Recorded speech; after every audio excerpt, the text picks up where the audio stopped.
এখন আমরা এই মেশিনের সম্পূর্ণ একটা সেমিনার করব। এই সেমিনারটা করতে গেলে আমার এই মেশিনের কাজটা টোটাল 3টা ভাগে ভাগ করতে হবে। কয়টা ভাগ? 3টা ভাগ। 3টা ভাগ। প্রথম ভাগে যেটা আসতেছে, আমি এই মেশিনটা কেন খুলবো? ধরেন এই মেশিনের কোনো একটা পার্টস সিজ হয়ে গেছে খুলবো, বা মেশিনের কোনো একটা কানেক্টিং ক্ষয় হয়ে গেলে খুলবো। ক্ষয় হয়ে গেলে নিডল বার গসবে, যেমন নিডল বারটা গসতেছে, নিডল বারটা গসতেছে। এখন খুইলে আমার কানেক্টিংটা পাল্টানো লাগবে। আচ্ছা, এখন এই যে নিডল বারটা উপর নিচে গসতেছে বা মেশিন সিজ হয়ে গেছে, কি জন্য হয়েছে? অবশ্যই তেল লাইন ঠিক মতো তেল দিতে পারে নাই। কথা কি বুঝতে পারছেন ভাই? তার মানে এই মেশিনের তেল দেওয়ার কাজ একটা, পার্স পরিবর্তন একটা, মেশিনের অয়েল পাম্পের কাজ একটা, মেশিনের পার্স পরিবর্তন একটা। আর 3 নাম্বার যে কাজটা আছে, আমাদের মেশিন একটা পরিচিতি জানতে হবে। কোন পার্সের নাটটা কোন জায়গায় থাকবে, কোন পার্সের অ্যাবোর্ডিংটা কিরকম হবে, পরিচিতি। কথা কি বুঝতে পারছেন ভাই? এখন এখানে দ্বিতীয় কথা, আমি এইটার ক্লাস মনে করেন আপনি এখন 2 ঘন্টা করলাম, আপনি 2 ঘন্টা দেখলেন, দেখার পরে আমরা 2 ঘন্টা পরে মেশিনটা সুন্দর মতো ফিটিং করে লাগায় রাখলাম। বিলিভ করেন, এই 2 ঘন্টার সেমিনার আপনি 2 বছর পরে একটা মেশিন যদি খোলেন, কখনোই আপনার মাথায় থাকবে না, কোনো দিন থাকবে না। কিন্তু যদি একটা সূত্র হিসাব করি তাহলে থাকবে। যেমন 10 আর 10 যোগ করলে কত হয়? 20। 1 কোটি আর 1 কোটি যোগ করলে কত হয়? 2 কোটি। কিভাবে বলতে পারছেন? কারণ আপনি মাঝখানে একটা সূত্র রাখছেন, সূত্র হয়েছে প্লাস। কথা কি বুঝতে পারছেন? যেমন A E I O U vowel consonant, দুইটা শব্দ কিন্তু লেটার কিন্তু ভাগ আছে। এই যেমন ভাওয়াল কনসোনেন্ট বলে কি আছে, মানে এ ই আই ও ইউ, এই অক্ষরগুলো ছাড়া কোনো শব্দ উচ্চারণ হতে পারে না। কথা কি বুঝতে পারছেন ভাই? এই শব্দগুলো ছাড়া অন্য কোনো শব্দ উচ্চারণ হবে না, এই শব্দগুলো লাগবে। কথা কি বুঝতে পারছেন ভাই? ঠিক তেমনি এখন এই মেশিন খুললে এই মেশিনের ভিতরে যা আছে এটা নিয়ে যদি আমরা গবেষণা করি, কোনো লাভ নেই। আমাদের আগে জানতে হবে যে কোন জিনিসটা জানলে আমাদের কাজে লাগবে। আমার কথাগুলো কি বোঝা যাচ্ছে ভাই? হ্যাঁ, আমার কথাগুলো কি বুঝতেছেন? বুঝতেছি।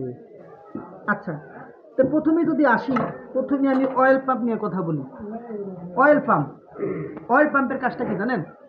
অয়েল পাম্পের কাজ হচ্ছে প্রথমে অয়েলটাকে উপরে নিয়ে আসবে, সরাসরি ফিল্টার করব। কোথায় নিয়ে আসছে? এই জায়গায় নিয়ে আসছে। কোন জায়গা থেকে নিয়ে আসছে চলেন সেটা নিচে থেকে, একবারে অয়েল পাম্পের থেকে। মেশিনের মেন শেপ খুলছি, খোলার মূল অর্থই যদি না জানি তাহলে কিন্তু লাভ কি? হ্যাঁ, এই কাজ। প্রথমে তেলটা এখান দিয়ে ইনপুট হবে। এখান থেকে কি হবে? ইনপুট হবে। এখান দিয়ে ইনপুট হওয়ার পরে এই তেলটা কই চলে যাবে জানেন? এই তেলটা সরাসরি এই জায়গা দিয়া, এই দেখেন, এই জায়গাতে ইনপুট হবে, এই জায়গাতে তেলটা সরাসরি চলে যাবে কোন জায়গায়? এই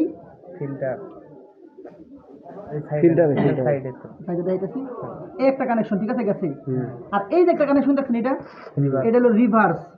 ভিতরের যে বাড়তি তেলটা আছে ওটাই নিয়ে আসবে।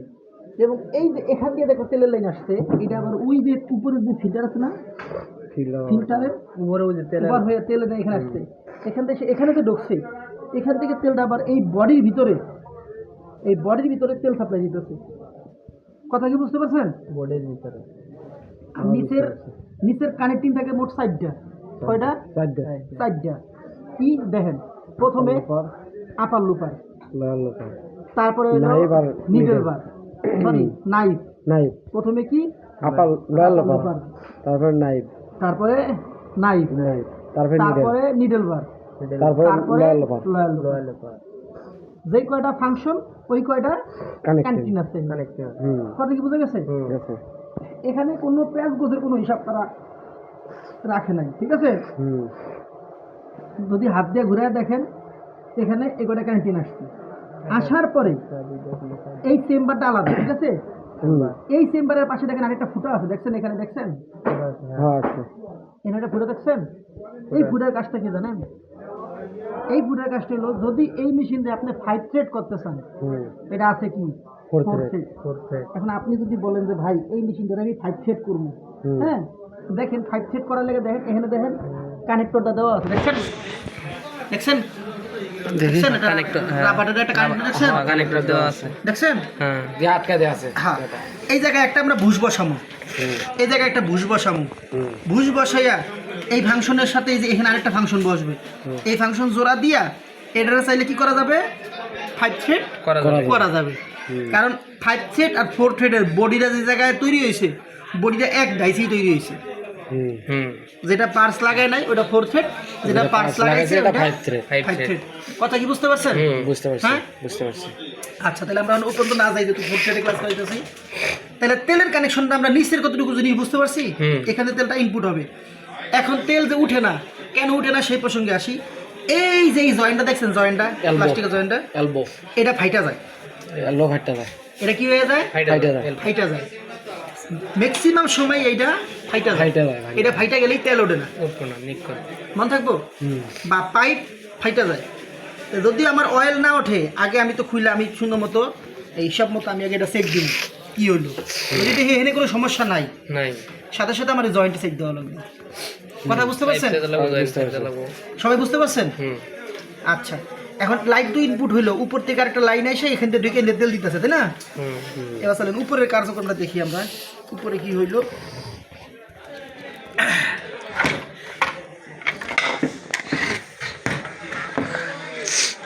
তেলটা প্রথম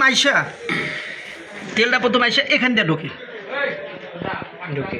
এই জায়গায় ঢোকার পরে এই ভিতরের ফিল্টারটা আছে, এই ফিল্টারের ভিতরে তেলটা সম্পূর্ণ আগে ছাইকার তেলটা ভিতরে ঢোকে, ফিল্টারের ভিতরে ঢুকে তেলটা এই জায়গা দিয়ে ওঠে। ওই জায়গা দিয়ে উঠে এই পাইপ দিয়ে একটা কানেকশন ওই জিনিসের বডির মধ্যে গেল, আর আরেকটা কানেকশনটা তেল এই জায়গায় দিয়ে দেয়। কথা কি বুঝতে পারছেন? এই তেলটা স্পিড কমানো বাড়ানোর জন্য পাশে একটা নাট দেওয়া আছে, এটা টাইট দিয়ে তেলের স্পিড কমানো বাড়ানো যাবে। এটুকু বুঝতে পারছেন? হ্যাঁ, তাহলে সবার প্রথমে যদি তেল না ওঠে আপনি কি করবেন? সবার প্রথমে আপনাকে অয়েল পাম্প খুলে ফেলবেন। খুইলা অয়েল পাম্পের উপরে যে তামার যে পিনিয়াম আছে, এই পিনিয়াম খুইলা সুন্দর মতো এটারে একটা ঢিল মেশিনের মাথায় লাগাইয়া একটা বাটির মধ্যে কতটুকু তেল নিয়া ওইটার মধ্যে লাগাই ফেলা দেখতে পাচ্ছে তেল ঠিক মতো সাপ্লাই দিতেছে কিনা। তারপরে যে পাইপের যে শেষ মাথা আছে ওই মাথার মধ্যে হাওয়ার পাইপ ঢুকাইয়া জোরে প্রেশার দিতে হইব, যাতে কোনো জায়গায় ময়লা থাকলে যেন ময়লাটা বের হয়ে যায়। কথা বুঝতে পারছেন? তারপরে এখান থেকে আবার কি করতে হবে, ফিল্টারটা চেঞ্জ করতে হবে। ফিল্টারটা নষ্ট হয়ে যায়, ফিল্টারটা পাল্টায় দেওয়া লাগবে। ফিল্টার পাল্টানোর পরে এই যে ফাংশনগুলো আছে এগুলোর মধ্যে নিডেল ঢুকাইয়া পয়সা করে দেওয়া লাগবে, ভিতরে কালা ময়লা জমা জায়গা। স্টেপ বাই স্টেপ যাবে, ঠিক আছে? আচ্ছা, তেলের লাইনের বিষয়টা আমরা একটা আলোচনা করলাম। এবারে আমরা এখানে একটা ফাংশন আছে, দেখেন এইটা কি জানেন? এখানে একটা নাট লুজ দেওয়ার পরে এই তেলটা এখান থেকে যখন উপরে তেল মারে না, ওই তেলটা যায় এই জায়গায় পড়ে। এই তেলটার আরেক মাথা যায় হইলো এই নিডেল বারের যে গোড়া আছে না, ওই গোড়ার সাথে ম্যাচ করা আছে। এইটার ভিতর থেকে তেল ওই জায়গায় আসে, আর ওইটার জয়েন্টের ভিতরে তুলা ভরা আছে একটা কাপড়ের মধ্যে। সে তখন এখান থেকে 200 তেল ওই তেলটা নিয়ে ওই নিডেল বারের গোড়ার মধ্যে দেয়। কথা কি বুঝতে পারছেন? এখন কেউ যদি বলে ভাই আমার মেশিনে অয়েল আসতেছে, এই পাশে অয়েল আসে, তখন কী করতে হবে, এই নাটারে লুজ দিয়া এই যে কাটা জায়গাটা আছে না, এই কাটা জায়গাটারে কী করতে হবে, ঘুরাই দিতে হবে। ঘুরাই দিলে কি হবে, তেলটা আর ঢুকতে পারবে না। কথা মনে থাকবে? আচ্ছা, এবারে যে তেলটা নিচে জমা হয়েছে এই তেলটা কোথায় যাবে? দেখেন এখানে আসেন, লক্ষ্য করে দেখেন, এই যে আপনি যে কাজ করছেন এই যে নিডেল বারের যে গোড়া দেখছেন, গোড়াটা দেখছেন? ভালো করে দেখেন, গোড়াটা দেখছেন? হ্যাঁ, এইটার ভিতরে আবার তুলা আছে, বাড়তি যে অয়েলটা আসে ওই অয়েলটা ওখান থেকে জমা হইয়া এই যেটা হিন্দে বেরিয়ে যায়, এই ফাঁকা দিয়া তেলটা রিভার্স লাইনে চলে যায়। সে রিভার্স লাইন অতিনিয়ত তেল টানতেছে, তেল টানতেছে, যে তেলটা জমা হয়েছে সাথে সাথে নিয়ে চলে যায়। আচ্ছা, এবার তো আপনি তেল তো ঠিক করলেন, এবারে লগিয়া আপনি কিছু পরিচিতি জানতে হবে। পরিচিতি বলতে কি, কোনটার কাজ কি? যেমন নিডেল বার আপ ডাউন যখন আপনি করবেন তখন এখান থেকে করবেন। আপনি যখন নাইফ আপ ডাউন করবেন, নাইফ এইটা থেকে আপ ডাউন করবেন নাইফ, এই যেটা থেকে ভিতরে এটা থেকে এদিকে ঘুরে দিতে, এটা থেকে নাইফ আপ ডাউন করবেন, দেখছেন? আবার নাইফ না? জি, দেখছেন? আবার নাইফ, এই থেকে কি করবেন? নাইফ করবেন। নাইফ আপ ডাউন করব। আর এটা থেকে কি করবেন? ওই নিডল বার, নিডল বার, নিডল বার করবেন। আচ্ছা, এবারে আমাদের ওভারলক মেশিনে ফিডডক আছে টোটাল 3টা। কয়টা? 3টা। কি কি নাম বলেন তো শুনি? Auxiliary feed dog, main feed dog, auxiliary feed dog, main feed dog আর ডিফারেন্টাল ফিডডক। Differential feed dog. এখন কোনো একটা কাজে যাইয়া আপনি কি করলেন? আপনার এই ডিফারেন্টাল ফিডডকের অক্সিলারি ফিডডকের টান আপনি পুরো বাড়ায় দিচ্ছেন। এখন এই অক্সিলারি ফিডডক যাইয়া এই মেইন ফিডডকের সাথে হিট করতেছে, তখন তো আপনার এই সামনের দাঁতের টানটা কমায় দেওয়া লাগবে। কোথা থেকে কমাবেন? তো সামনের দাঁতের টানটা কমবে হচ্ছে হলো গিয়ে এইখান থেকে। ভালো করে দেখেন, এইখান থেকে সামনের দাঁতের টান, সামনের দাঁতের টান কমবে কোথা থেকে? এইখান থেকে। আর পিছনের দাঁত যেটা মেইন ফিডডকের টান কমবে কোথা থেকে? এই পিছনের এখান থেকে। এখন এটা কিভাবে বুঝবেন?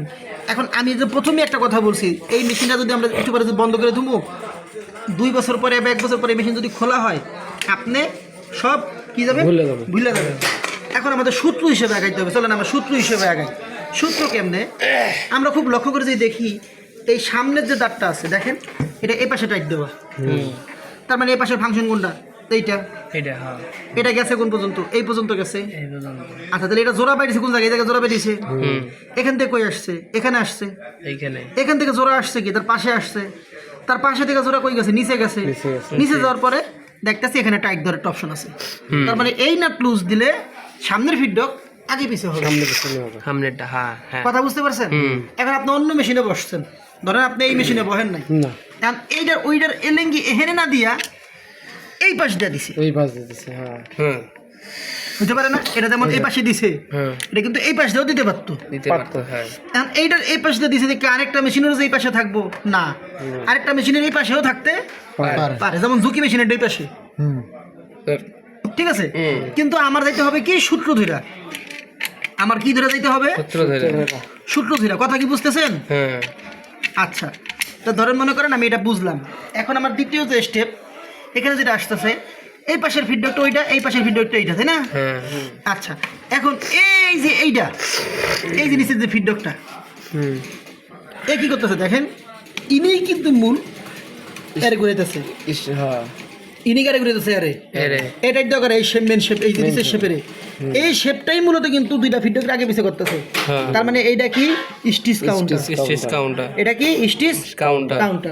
এখন স্টিচ কাউন্টার যদি এইটা, চলেন আমরা প্র্যাকটিক্যাল দেখি। যেমন এই যে এই জায়গাটায় পুশ করে, এই জায়গাটায় পুশ করে, এই জায়গাটায় পুশ করে, দেখছেন? চলেন আমরা পুশ করে দেখি কি হয়। ঢুকছে। আমরা কি করলাম? সর্বোচ্চ পাতলা করলাম, ঘন করলাম। এখন স্টিচ একবারে কি আছে? ঘন আছে। এখন এই যে স্টিচ একবারে ঘন আছে, এখন এখানে নাট আছে কয়টা? একটা নাট, একটা নাট, দুইটা। এখন মনে আছে গ্রুপ কয় রকম? নাট কিন্তু 2 রকম অ্যাবোর্ডিং আছে, একটা হলো গ্রুপ ওয়েস, একটা ক্লকওয়েস। এখন এই জায়গায় যে দিছে, এই জায়গায় কিন্তু তারা কিন্তু এটা কিন্তু গ্রুপ ওয়েস দিছে, এটা কিন্তু ক্লকওয়েস দেয় নাই। এখন যদি কেউ লাইরা দেয়, হয় ফার্স্ট স্ক্রু গ্রুপে থাকবো, না হইলে সেকেন্ড স্ক্রু গ্রুপে দিয়ে দিন। এই জায়গায় কোনো অ্যাবোর্ডিং এর অপশন নাই।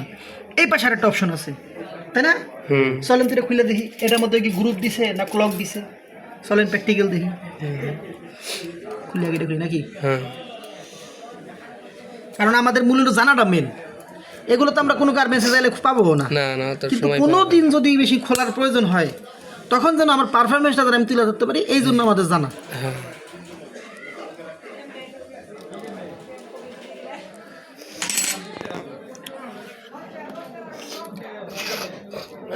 এখন খুললাম, একটা স্ক্রু খুললাম, তো এটা গ্রুপ নাই। গ্রুপ আছে? নাই। তারপরে যাই, চলেন।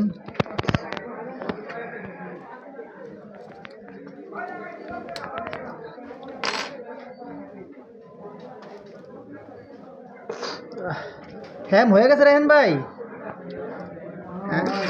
হ্যাঁ, তার মানে এটা গ্রুপ আছে, দেখছেন? এখন আমরা কি করি? চলেন আমরা এই স্ক্রুতে গ্রুপের নিয়ে আসি। আমরা এই স্ক্রুর মধ্যে কি আনলাম? গ্রুপ আনলাম। তার মানে আমরা গ্রুপ কি করলাম? পাল্টাই দিলাম। চলেন দেখি কি হয়। ধরেন কোনো ফ্যাক্টরিতেই গেলাম, আমরা ধরেন বুঝতে পারছ না? নাড়িয়ে দিলে কি হয়? ফিডব্যাকের টান হয়তো ঠিক থাকবে। উল্টো দেবো না, উল্টে টানবো, ফিডব্যাক ঠিক থাকবে না।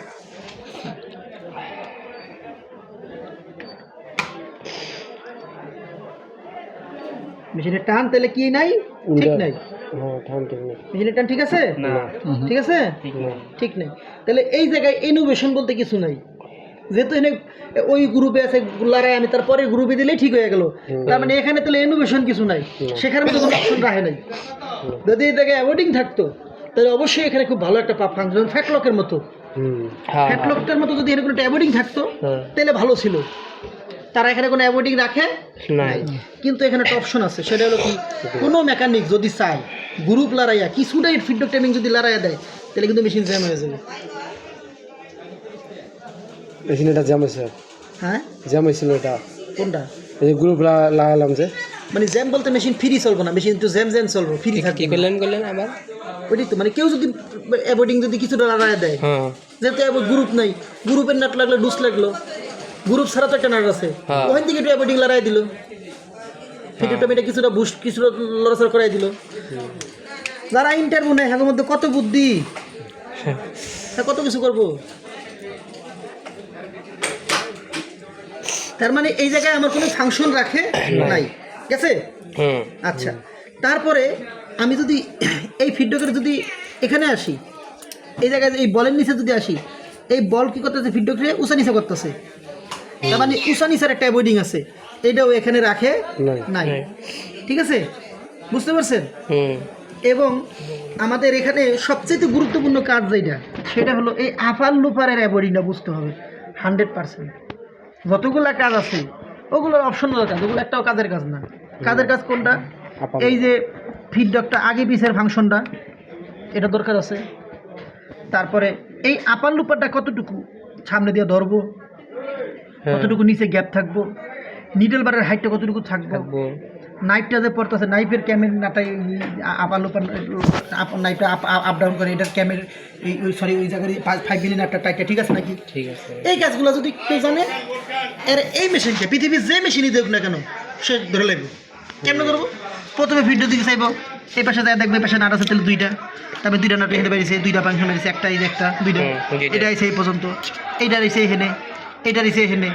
ওই নাটটা হয় মেশিন এখানে থাকবো, নাহলে এখানে থাকবো, নাহলে নিচে থাকবো, যে কোনো এক জায়গায় থাকবো, আর ওই পাশেটাও সেম তাই থাকবো। কথা কি বুঝতে পারছেন? সাইড আছে, নিচে আছে। আবার যদি চেন সিলাইয়ের মেশিন হয়, চেন সিলাই হয়, চেন সিলাই হলে এই পাশে একটা অপশন দিব, ওইটা দিয়ে আবার লুপারের অ্যাভয়েডিং কম বেশি করা যায়। ব্যাক টাইমিং হার্ড হইব না ব্যাক টাইমিং ফাঁকা হইব, ওই অপশনটা এখানে দেওয়া আছে। যেটা হ্যাভি মেশিন, হ্যাভি ওভারলক যেটা, বা লাইট ওভারলক যেটা, ওভারলক মেশিনের দেওয়া আছে। এখানে দেখার মতো যদি কিছু থাকে এখন তাহলে আপনারা ঠান্ডা মাথায় দেখেন, ঠিক আছে? আর আমরা এইভাবেই গার্মেন্টসের মেকানিক্যাল কাজগুলো শিখিয়ে থাকি। যারা এই পর্যন্ত ভিডিওটি দেখছেন, যে যেখানেই গার্মেন্টসের মেকানিক্যাল কাজ শিখতেছেন, চেষ্টা করবেন আপডেটভাবে কাজ শেখার জন্য। সুইং ফাংশনের কাজটা ভালো করে বুঝতে হবেন, skip, tension, puckering, shearing, weeping, gathering, এই কাজগুলো প্র্যাকটিক্যালভাবে বুঝতে হবে। এই কাজগুলো যদি ভালো মতো বুঝতে পারেন তাহলে গার্মেন্টসের মেকানিকের চাকরিটা পাওয়া আমাদের জন্য সহজ হবে। আর যদি কেউ মেকানিক কাজ শিখতে চান আমাদের কাছে আসতে পারেন, আমাদের এখানে থাকা খাওয়ার সুযোগ সুবিধা আছে।